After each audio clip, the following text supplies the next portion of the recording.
Chapter 2. They killed him. Elikai looked up from the book he had been reading and met his father's eyes. "He is dead?" His voice shook with emotion. "Malachi?" Don nodded his head slowly while looking his son steadily in the eyes. "I see." Elikai stood to his feet. Adrian was serious when he threatened to torment those who still believed in a better life in the Highlands. "When the time is right, Malachi will be rewarded for his sacrifice." Don placed a steady hand on Elikai's shoulder, and they both gazed out over the edge of their balcony to the floral paradise that was their home. "And Adrian will suffer for his greed." Elikai stood to his feet. "I shall go find Matthew. There is much to discuss now that Malachi has—" Here he paused and willed his eyes to remain dry. Malachi completed his mission. Don nodded and watched his beloved son descend the steps into the garden.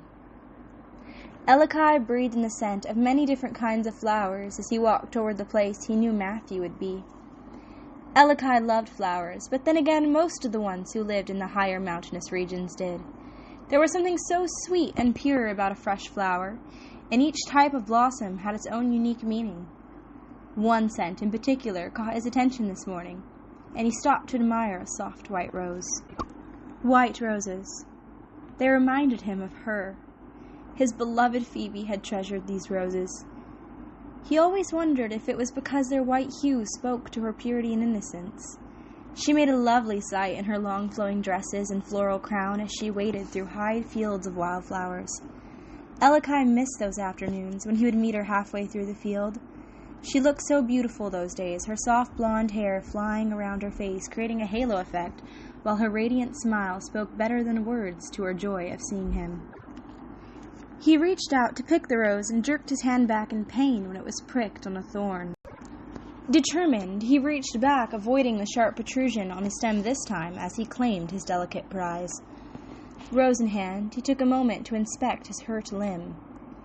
A bead of red was forming on his right index finger. He shook his head and went on past the rosebush.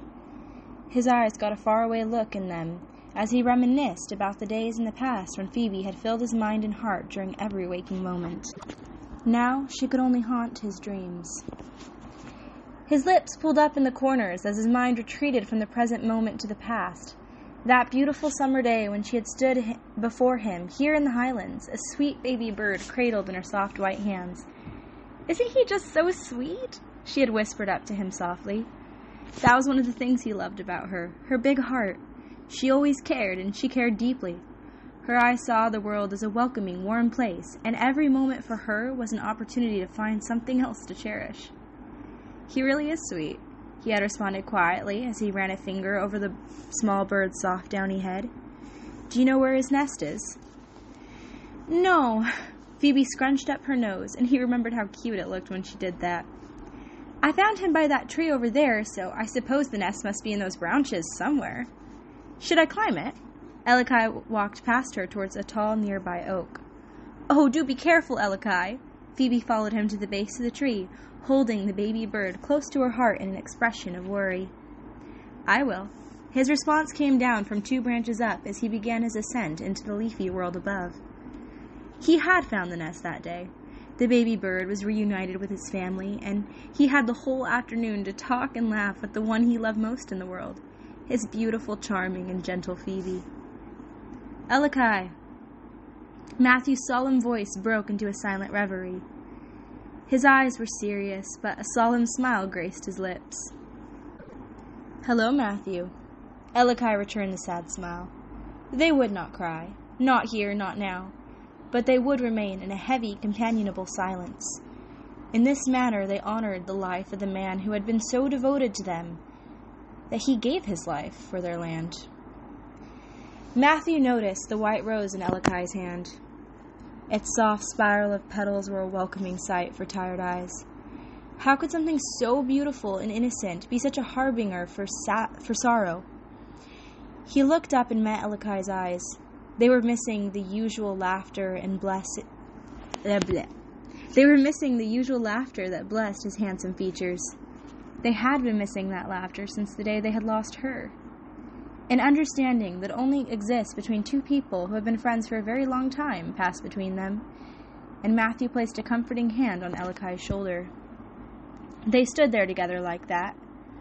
The moment slipped past the two men facing the small empty cottage several yards down the hill. Its door hung open haphazardly like it had the day Elakai opened it for the last time, and discovered her missing. Why he had never closed it was something he could not have explained even if he wanted to. Perhaps he thought if he left it that way she would return, or maybe he hoped to come here and find it closed again. Closed by those soft white hands that had cradled little birds and twisted flowers together for her girlish crowns. Maybe he hoped that instead of this crushing silence, he would hear a soft giggle from inside those vacant windows, her contagious laughter, and his name. He loved the way it sounded on her lips. Elakai was unaware that his finger was still bleeding. The trail running down his finger was beginning to dry, but not until a small drop had fallen on the white beauty below, creating a small red stain on one of the petals.